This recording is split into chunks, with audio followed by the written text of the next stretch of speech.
Hey guys, my name is Galina. In this video, we're gonna actually be talking about how to do a lash extension set from beginning to the end. I'm gonna show it to you guys with pictures and videos for demonstration. I just wanna give you guys like a overview of all the steps. So in case you guys have done the training and it wasn't very clear, or have done another type of training with another company, it wasn't very clear, or if you just have not done the training and you're interested to know what the steps are in a training lash application, I'm gonna give you guys the steps that are required, and then so be sure to watch until the end, and if you guys haven't subscribed already, please be sure to subscribe to our channel. We're trying to give you guys as many tips and tricks as we can to make your lash journey a little bit easier. Okay, so let's start. So the step number one, what is the step number one when the client comes and lies on your table, on your lash table? So the first thing you're going to do is you're going to evaluate their lashes. This is one of the most important steps because you want to ensure that you're assessing the client's lashes properly. If the client has a lot of broken lashes, their lashes are too weak, or they have a lot of damage for whatever reason, sometimes you may need to turn the client away and not do their set.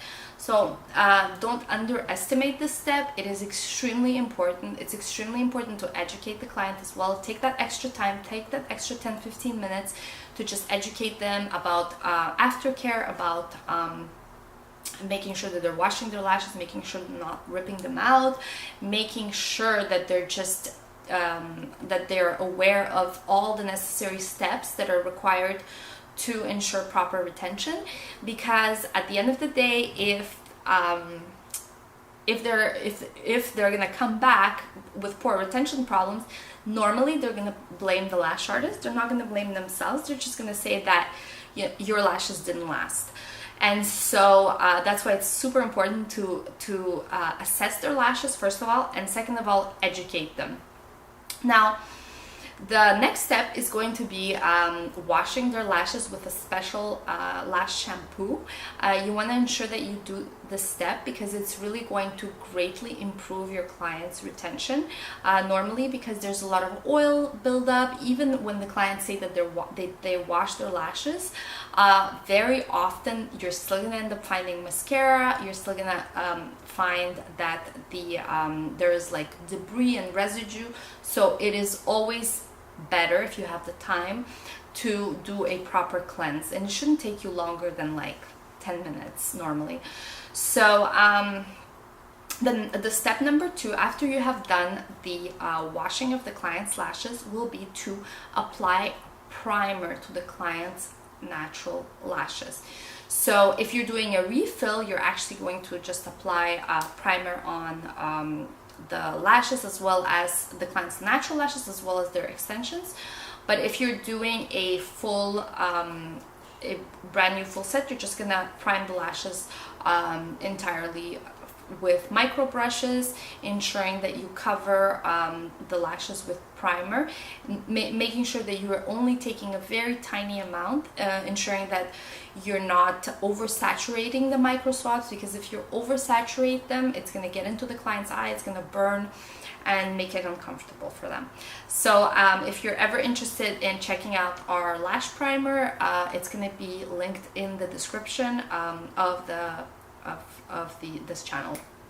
So after you have done priming the lashes, you can dry them with a fan, or you can just wait a couple of minutes just so to ensure they're properly dried. And then the next step, what you're going to do is you're actually going to apply the the patches. So you're going to ensure that you apply the patches properly, making sure that you're getting all of the lower lashes, that they're covered. And you can also secure the lower lashes with a little bit of tape. You can use breathable tape, or you can use any kind of tape for lash artists normally. So that is the next step that you will do, ensuring that the client is comfortable. Always ask them if the patches are bothering them.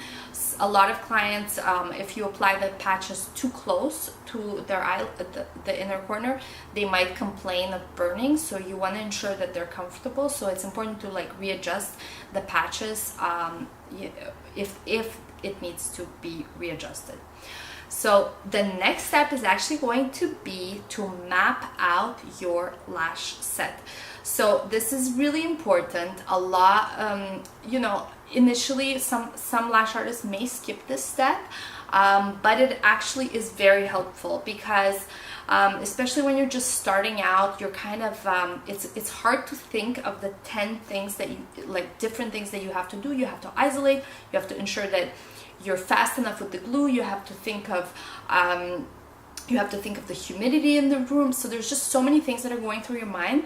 It's anything that will simplify the process is going to be very helpful. So if you have the numbers written down on the patches, this will really help because you're gonna remember, okay, this is 7C I need to put in the inner corners, and then in the middle I have 10C or 10D. So it's just gonna help you out tremendously.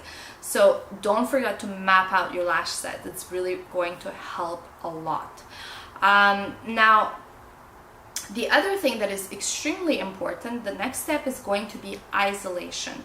So you can isolate very, like, this is one of the steps that a lot of lash artists have trouble with in the beginning, because it is definitely very difficult to work, especially if you're like not used to working with that hand. Like let's say you're left-handed and you have to work with your right hand, or vice versa. It can get a little bit tricky. So when you're using both tweezers to isolate, you want to angle your tweezers downwards towards the lashes, and at the same time you'll angle your pickup tweezers upwards, okay, by lifting and moving the lashes away, because you're trying to create a field of vision to ensure that you're able to visualize the lashes, the lash that you're trying to isolate. So you're really trying to lift it up, and to ensure that your that it's perfect in your field of vision, that the lash that you're going to be working on is going to be in your field of vision. Okay, so then the next step is going to be to dip the lash extension in the glue. So while you're holding the extension from its tapered end, dip the extension into the adhesive. You have to make sure that you have the perfect balance between too much and not enough adhesive. If you have too much, you can create stickies, which is going to be very uncomfortable for the client, and it's just going to ensure that you get stickies. And then the other end of the spectrum is if you're not putting enough adhesive, that is going to cause retention problems, because the client's lashes are actually going to fall out. So the next step after this is going to be to isolate and apply the lash extension.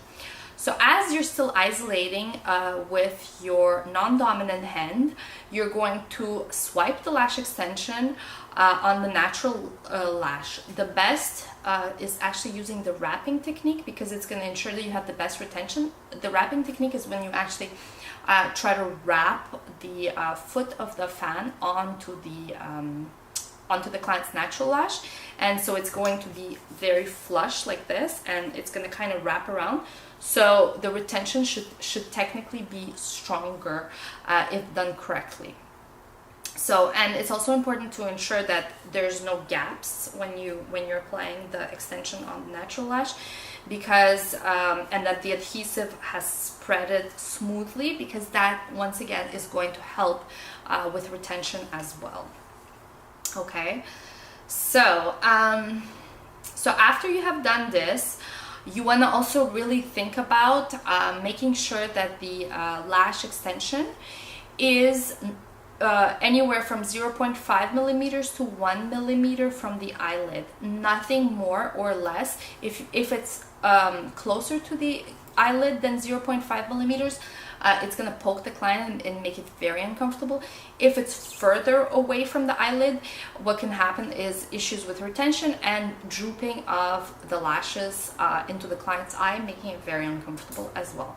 So always keep that in mind as well.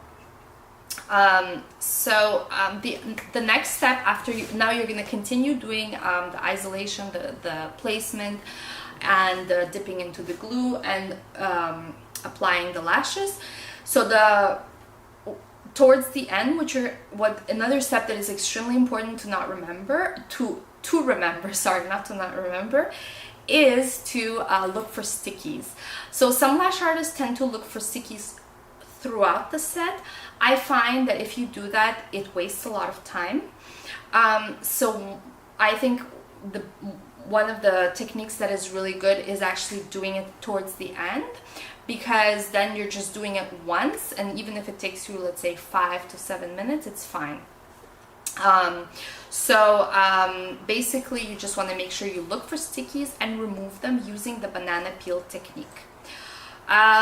Once this is done, what you're gonna do is you're gonna dry the lashes with the lash fan, okay, and you're gonna dry them for about 2 minutes, and then what we like to do is apply the super bonder. It's just applied to the adhesive, like where the glue is on the natural lash. You're just gonna apply the super bonder to those spots, and then what you're gonna do is dry again with the lash fan, ensuring that everything is dry. Dry it for about 5 minutes. So the super bonder is actually going to cure the adhesive. It's going to cure it faster, and it eliminates the need to use a nano mister. So you actually don't need to use a nano mister when you use the super bonder, which is great.